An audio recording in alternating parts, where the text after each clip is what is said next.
If you are planning a trip to Universal's Epic Universe soon, there are some very important things you need to know. From when you should do attractions to where you should stay, here are 8 Universal Epic Universe tips so that you can plan your day. But before we begin, I do have a video that I made a while ago that talks about what order of attractions you should do. So go give it a watch to learn about that. But starting off, we have Express Passes. These are used everywhere in the Universal Orlando Resort, and it allows you to skip the lines on all major attractions, including at Epic Universe. The only rides that don't include it are Minecart Madness, Dragon Racers Rally, and the big Harry Potter ride, Battle at the Ministry. Also for Epic Universe, they are only single-use passes, meaning you can only skip the line for each attraction once per day. Even though that's the case, it still is a good value because the wait times can get ridiculously high throughout the day for every single ride, especially while Epic Universe is in its opening year. And if you want to do everything, you should definitely get these. Moving on, we have Early Entry. If you stay at any of the Universal Orlando hotels, you will be able to enter the park 1 hour before the official park open, and be able to do select attractions, which on the official list includes Stardust Racers, Monsters Unchained, Curse of the Werewolf, Constellation Carousel, Minecart Madness, Mario Kart, and Yoshi's Adventure. That is a lot of options, but if you had to pick one, you should go for Monsters Unchained in Dark Universe. This attraction is a technological marvel with many amazing animated figures, but that does have its downsides that do include different animatronics going down throughout the day as well as just the ride going down by itself later in the day.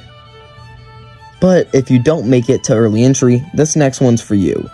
One of the attractions here just so happens to be a little bit more popular than any of the others, and that is Harry Potter and the Battle at the Ministry. Everyone in the morning full-on sprints to this ride, and it's no secret why. It's Harry Potter, but the lines really early on in the day can reach 300 minutes, so do not go here first. Instead, come back here later towards the end of the day when the wait time is absolutely guaranteed to be lower. Up next, we have a question that a lot of people ask themselves when booking a trip. Where should you stay? Well, I have the answer. If you're going to just explore Epic Universe, there are 3 hotels right on site, and I will go through each of them. First, we have the Grand Helios Hotel. This is the big flashy resort that you will see in the back of the park. It is also the fanciest out of them, which also makes it the most expensive. It does include great views of the park, as well as its own dedicated entrance to Epic Universe inside of the hotel. It is also home to the amazing Bar Helios that overlooks the park.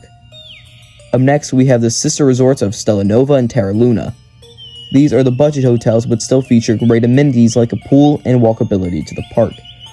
Now, there are a bunch of other hotels that you could book that are right near the parks that you could take a bus from that I would recommend, like Cabana Bay, Endless Summer, Royal Pacific, Hard Rock, and Royal Sapphire, and so on. But I would recommend the 3 near Epic for convenience. Obviously, while you are there, you would want to eat. So, what food should you get for meals? Universal is using mobile ordering for most restaurants inside of Epic Universe, but an often problem I see is that everyone rushes the theme dining experiences inside of the portals. So, seating is hard to get by. If you can, try your best to avoid these. Also, on the topic of mobile ordering, please just get your mac and cheese cone through the app. Yes, you can mobile order it. It's so you don't have to stand in an hour line.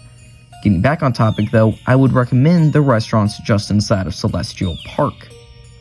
I get it if you really want a butterbeer crepe at the cafe inside of Ministry of Magic, or the Fireflower Spaghetti and Toadstool, but Celestial Park has some of the best food in the entire resort. You have Oaken Star Tavern, which serves some great barbecue and has the amazing mango bread. Then you have the Atlantic, which serves seafood and is one of the only 2 full-service sit-down restaurants in the park. There is also the Blue Dragon, which serves Pan-Asian food, which is to die for.